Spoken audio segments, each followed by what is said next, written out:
పట్టణంలోని ప్రైవేటు వ్యక్తుల ఆధీనంలో ఉన్న ఖాళీ స్థలాల్ని వెంటనే బాగు చేయించుకోవాలని, లేని పక్షంలో మున్సిపల్ అధికారులు వాటిని స్వాధీనం చేసుకుని బాగు చేయిస్తారని రాష్ట్ర పౌర సరఫరాల శాఖ మంత్రి నాదెండ్ల మనోహర్ హెచ్చరించారు.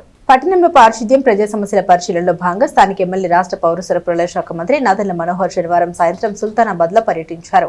ప్రజా సమస్యల్ని అడిగి తెలుసుకున్నారు. విద్యుత్ తీగలపై చెట్ల కొమ్మలు ఉండడాన్ని గమనించిన ఆయన స్పెషల్ డ్రైవ్ ఏర్పాటు చేసి వాటిని తొలగించాలని విద్యుత్ ఏఈ సుధీర్ ను ఆదేశించారు. వినియోగదారులకు విద్యుత్ లో వోల్టేజ్ సమస్య లేకుండా చూడాలన్నారు. కాల్వలు, రోడ్లు నిర్మించాలని పలువురు కోరడంతో ప్రణాళికబద్ధంగా వాటిని నిర్మిస్తామని హామీ ఇచ్చారు. పట్టణంలోని ఖాళీ స్థలాల్లో పిచ్చి మొక్కలు పెరిగి విష పురుగులు, దోమలకు ఆవాసాలుగా మారాయని తెలిపారు. అలాంటి ఖాళీ స్థలాల్ని గుర్తించి సంబంధిత యాజమాన్లకు బాగు చేయాలనే నోటీసులు అందజేయాలని ఏసీపీ వారిని ఆదేశించినట్టు తెలిపారు.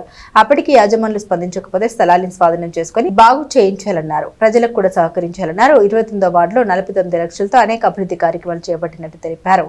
సిఆర్డీఏ నుండి 8 కోట్ల గ్రాంట్ రావాల్సి ఉందని, అవి రాగానే రోడ్డు, కాల్వలు నిర్మిస్తామని ప్రకటించారు. సుల్తానాబాద్ లో కాల్వల్ని ప్రణాళికబద్ధంగా నిర్మించకపోవడం వల్ల నీరు నిలిచిపోయి ఇబ్బందులు పడుతున్నారని తెలిపారు. ఇకపై నిర్మించే కాల్వల్లో అలాంటి సమస్యలు తలెత్తకుండా చూస్తామన్నారు.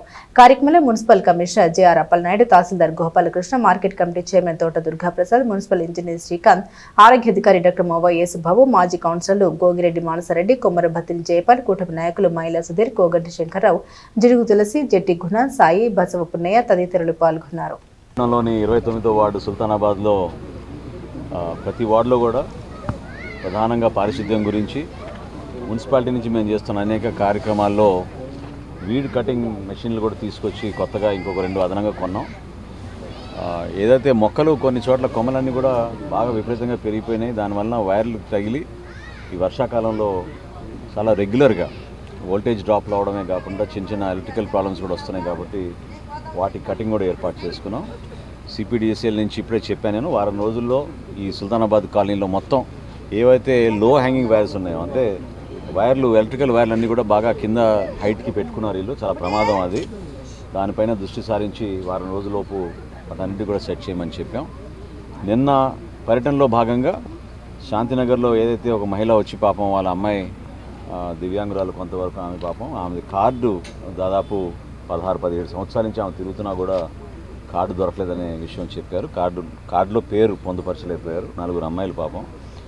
సో అందులో ఈరోజు నిర్ణయం తీసుకొని నిన్న తహసీల్దార్ గారు చొరవ చూపించి ఈరోజు ఆ కుటుంబానికి కొత్త రేషన్ కార్డు అందించడం జరిగింది.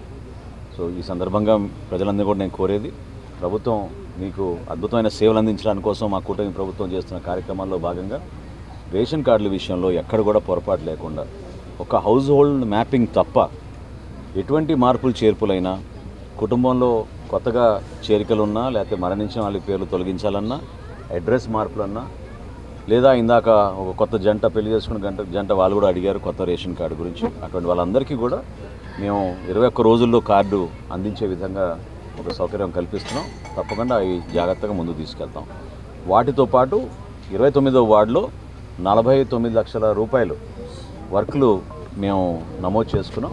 సిఆర్డీఏ గ్రాంట్ కింద 8 కోట్ల రూపాయలు రాగానే నెల రోజుల రూపే ఈ ప్రాంతంలో కూడా తప్పకుండా మేము సీసీ రోడ్లు, సైడ్ కాలువలు, ఆ నిర్మాణాలన్నీ కూడా పూర్తి చేసుకుంటాం.